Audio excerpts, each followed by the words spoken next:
네, 안녕하세요. 리플 스토리의 장 PD입니다. 네, SEC와 소송 중인 대표적인 미국 기업 두 곳은 리플과 코인베이스죠. 근데 이 리플과 코인베이스는 연관이 없는 것 같으면서도 있을 수밖에 없죠. 이 두 기업의 SEC와의 소송전에 대한 설명과 그 연관성을 이 포브스에서 꽤 자세하고 명확하게 분석해 놓은 기사가 있어서 구독자 여러분들에게 말씀을 드리려고 합니다. 그리고 아주 중요한 소식이죠. 친 비트코인 인사입니다. 플로리다의 주지사 디센티스가 2024년 대선 출마 선언을 했습니다. 암호화폐 판도를 바꿀 수 있는 인물이라고 생각이 되는데 출마 영상이 요약된 기사를 통해서 말씀드리도록 하겠습니다. 영상 바로 시작하도록 하겠습니다. 네, 일단 포브스 기사인데 SEC 소송의 파급 효과는 코인베이스 소송을 강화할 수 있다. 이런 제목의 기사고요.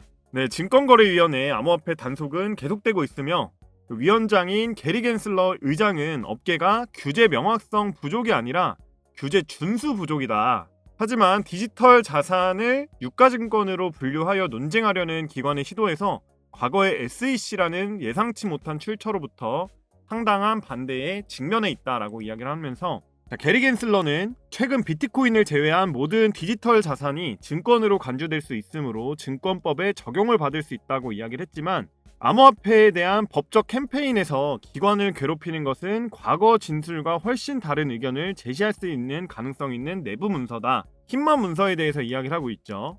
SEC는 리플랩스에 대한 소송에서 이러한 문서를 비밀로 유지하려고 노력을 했지만 연방 판사는 지난주에 그것들을 대중에게 공개하도록 판결을 내렸다. 이 소송이 지금 전개되고 있는 과정을 이야기해주고 있습니다. 네, SEC와 리플 사건의 중요한 경첩은 현재 악명 높은 힘먼 연설에 대한 기관에서 진행된 내부 심의다. 2018년 당시 SEC의 이사였던 윌리엄 힘먼은 연설에서 비트코인도 이더리움도 증권이 아니라고 이야기를 했고요. SEC의 문제를 더욱 복잡하게 만드는 것은 아날리스 토레스 판사가 힘먼 연설과 관련된 문서를 봉인해달라는 기관의 요청을 거부했다라는 것이다. 그녀의 결정은 대중에게 디지털 자산과 관련된 SEC의 규칙 제정 프로세스의 내부를 보여줄 것이다. 네, 지금까지 SEC는 비트코인이 아닌 모든 디지털 자산에 대해 강경한 입장을 취할 수 있도록 암호화 카드를 가슴 가까이에 두고 싶어 했고 숨기고 싶어 했다라는 이야기죠. 그러나 힘먼 문서가 공개되면서 토레스 판사는 사실상 SEC가 손을 내밀도록 요구하고 있다. 이 문서는 어떤 암호화폐가 유가증권이며 그 이유에 대해 기관 자체 순위 내에서 반대 의견을 드러낼 가능성이 있다라는 거겠죠. 네, 실제로 최근 공개된 법원 문서는 이 XRP가 하위 테스트의 모든 요소를 충족하지 않으며 따라서 연방증권법의 목적을 위한 증권이 아니라는 결론을 내릴 합리적인 근거가 있다는 이메일을 포함을 해서 SEC의 커뮤니케이션을 참조한다. 여기에 추가로 힘먼 문서가 디지털 자산 규제에 대한 SEC의 현재 입장과 모순되는 내부 통신에 더 많은 증거를 드러내게 되면 법원과 여론 모두에서 기관에게 문제가 될 수 있다는 거겠죠. 힘먼 문서에서 XRP가 증권이 아니다라고 하는 추가적인 어떤 증거가 나오게 되면 SEC는 상당한 공경에 처할 수 있는 상황을 이야기하고 있습니다. 마찬가지로 힘먼 문서는 SEC에 대한 코인베이스 향후 소송을 강화할 수도 있다. 코인베이스는 틀림없이 리플보다 더 강력한 공정통지 주장을 갖고 있고 이것은 SEC가 2021년에 코인베이스의 IPO를 승인했기 때문이다. 그리고 회사의 비즈니스 모델이 증권 판매를 위한 브로커 딜러 라이센스 없이 XRP와 유사한 디지털 자산을 나열하는 것을 잘 알고 있기 때문이라고 이야기를 했고요. 기관이 해당 자산을 미등록 증권이라고 믿었다면 SEC가 개인 투자자에게 디지털 자산을 판매하는 회사의 IPO를 승인한 이유는 무엇인가? 근본적인 이유에 대해서 묻고 있죠. SEC가 투자자를 보호할 책임을 다하지 못했거나 아니면 이러한 디지털 자산이 미등록 증권이 아니라는 당시 내부 합의가 있었다라는 게 합리적인 추측이 될 수 있다라는 내용입니다. 토레스 판사는 이 힘먼 연설과 관련된 이메일과 문서가 사법 문서라고 판단을 했고 이것은 그녀가 최종 결정을 내리는데 의존할 가능성이 있다라고 하죠. 판결이 나오는 데 있어서 이 힘먼 문서는 굉장히 중요한 역할을 할 수 있다라는 내용이겠습니다. 이 토레스 판사가 힘먼 문서를 대중에게 공개하도록 이 명령한 이유도 조금 더 명확한 판결을 위한 일이라고 생각이 드는데, 기사가 워낙에 길고 영어를 그냥 한글로 번역본을 제가 읽어드린 거기 때문에 제가 짧게 좀 정리를 해서 말씀을 드리자면, 최근 게리 겐슬러는 계속해서 비트코인을 제외한 모든 암호화폐는 증권이다라고 주장을 했죠. 자, 최근의 타임라인에 따라서 좀 정리를 해드리도록 하겠습니다. 자, 최근에 게리 겐슬러는 계속해서 이 비트코인을 제외한 모든 암호화폐는 증권이라고 주장을 했죠. 그리고 힘먼 문서라는 이 SEC와 리플의 소송에서 중요한 증거가 될 수 있는 이 문서를 계속 숨기려고 했지만, 최근 아날리스트 토레스 판사에 의해서 대중에게 공개되도록 명령을 받았습니다. 이 힘먼 문서에 대한 내용은 그 누구도 정확하게 알 수 없지만 암호화폐 규제에 대한 SEC의 현재 입장과 과거의 입장의 모순을 밝히는 중요한 자료가 될 수도 있다. 즉, 암호화폐를 어떤 기준으로 증권인지 아닌지를 나눌 건지에 대한 규제 명확성을 담고 있을 가능성이 높다라는 거겠죠. 자, 그리고 코인베이스는 2021년 나스닥에 상장이 되었는데, 이 상장이 되는 과정에서 당연히 SEC의 승인을 받았을 거고, 리플이 증권인 게 확실시 된다라고 하면은 SEC는 미등록 증권거래소를 IPO 해준 것에 대해서 반발이 있을 수도 있다. 왜냐면 이 리플이 증권이라면 SEC는 지금 증권이 상장되어 있는 코인베이스를 나스닥에 상장시켜준 혐의를 받을 수 있다. 왜냐? 코인베이스가 IPO 할 당시에 XRP는 코인베이스에 상장이 되어 있기 때문이겠죠.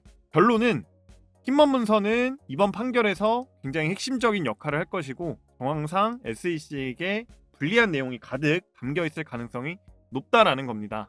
네, 아무쪼록 이 힘먼 문서가 빠르게 오픈이 돼서 이 지긋지긋한 2년간의 소송을 빨리 끝내고 리플의 시세도 좀 제자리를 찾아가는 마음이 정말 가득합니다. 우리 투자자 여러분들도 약 20일 정도 남았는데 20일 정도 잘 꼭 참고 좀 기다려 주시면은 좋은 결과 있기를 같이 한번 기대를 해보도록 하겠습니다. 네, 다음은 플로리다 주지사 디센티스가 대선 출마 선언을 했죠. 특이한 거는 트위터를 통해서 영상으로 라이브 방송으로 이제 대선 출마 선언을 했는데, 간단하게 요약된 자료 한번 보도록 하겠습니다. 이 디센티스는 비트코인을 강력 지지하고 미국 대선 후보 출마 선언에서 밝혔다라고 합니다. 자, 내용 보시면 국민들이 비트코인을 할 수 있어야 한다고 생각을 한다. 대통령이 되면 우리는 비트코인과 같은 것들을 할 수 있도록 보호할 것이다 라고 이야기를 했고요. 사회를 통제하려는 중앙 계획자들에게 비트코인은 위협적인 존재다. 암호화폐에 대한 어떤 종류의 규제도 궁극적으로 의회를 통해야 하며 나는 그 어떤 규제도 반대한다 라고 이야기를 했습니다. 자, 한편 디센티스는 중앙은행 디지털 통화에 대해서는 반대 입장을 분명히 했습니다. 현 체제가 계속되는 한 비트코인은 탄압을 받을 것이고 4년 더 지속된다면 그들은 비트코인을 죽이려 할 것이라고 이야기를 했고요. 민주당 바이든 정권이 비트코인의 적대적인 정책을 쓰고 규제하는 것을 강한 톤으로 비판을 했습니다. 자, 이날 디센티스 출마 선언과 라이브 토론에는 일론 머스크가 참여하기도 했습니다. 비트코인에 대해서 이런 식으로 긍정적으로 이야기하는 미국 정치인은 처음 보는데, 어떻게 보면 지금 여론을 정말 잘 읽고 똑똑하게 좀 이 정치 생활을 한다라고 볼 수도 있겠고, 정말로 이 디센티스 주지사가 대통령이 되어서 이 말한 것을 모두 지킬 수만 있다라고 하면은 비트코인 2024년, 2025년 불장을 한번 기대해봐도 좋을 것 같습니다. 자, 이 시세의 변동 속에서 이 수익을 극대화시킬 수 있는 매매 전략, 즉 타점이라는 게 필요한데, 이 매매 타점이라는 게 솔직히 코인 투자의 가장 기본 중에 하나입니다. 자, 기본이라 함은 여러 가지가 있겠지만, 자, 가장 중요한 거는 싸게 사서 비쌀 때 팔자가 될 수 있겠죠. 자, 차트를 하나 가져와서 예를 들어서 말씀을 드리면, 자, 이 차트를 봤을 때 이 코인을 이제 막 공부하기 시작한 초보분들이나 아니면 고수분들도 모두 다 알고 계시는 건데, 자, 미처 생각을 못 하시는 게 있습니다. 바로 여러분들이나 많은 개인 투자자들이 좋아하는 자리라는 게 있죠. 자, 먼저 이렇게 추세와 저항선을 파악한 이후에 추세 하단에 터치가 될 때마다 매집을 진행해서 저항선을 강하게 돌파를 해줄 때 전 고점 부근에서 매도를 하는 방식으로 매매가 가능하겠죠. 자, 하지만 우리 개인 투자자들은 이것과는 정반대로 매매를 하고 있다라는 겁니다. 자, 이렇게 떨어지면 여기서 팔고 이렇게 올라갈 때 매수를 하는 게 우리 개인 투자자들이 흔히 하고 있는 실수라고 제가 말씀을 드리고 있는 건데, 자, 실제로 이런 패턴은 코인이 상승 추세에 있을 때 정말 많이 나오는 패턴입니다. 자, 예시로 제가 매매 내역을 하나 가져왔는데, 자, 이 스팀 코인 마찬가지로 올해 1월 달을 기점으로 해서 추세 전환이 나왔고 이 전고점 부근에서 저항을 맞고 떨어집니다. 그러면 다시 추세가 전환되는 부분을 확인을 한 다음에 이 저점 부근에서 1차, 2차 매수가 들어가는 겁니다. 자, 보시면 여기서 1차 매수 260원 이하에서 한 차례 매수가 들어갔고, 자, 2차 매수는 270원 부근에서 2차 매수가 들어갔죠. 자, 예상보다 빠르게 이렇게 돌파가 나와주면서 여기 있는 저항선에서 1차 매도, 그리고 마찬가지로 전 고점 부근인 여기 400원 부근에서 2차 매도를 진행을 하고 나왔습니다. 자, 보시면 1차 목표가 335원으로 저항선 부근이죠.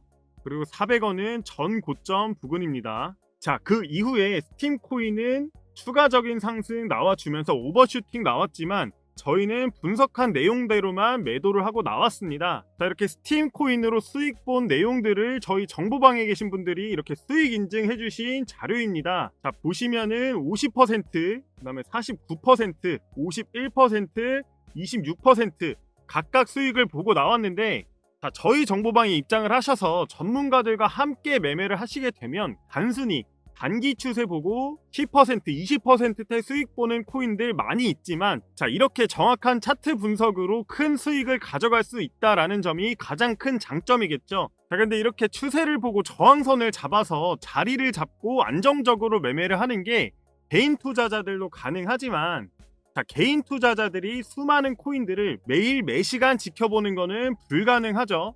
자, 실제로 코인 매매하시는 분들의 99% 이상이 본업으로 굉장히 바쁘시기 때문에 하루 종일 차트를 보는 거는 불가능합니다. 자, 그렇기 때문에 저희 정보방에 입장을 하셔서 저희가 분석해서 올려드리는 정보들과 매매 타점 무료로 받아가셔서 이렇게 수익 날 수 있는 매매 타점들을 전부 무료로 받아가시라고 말씀을 드리는 겁니다.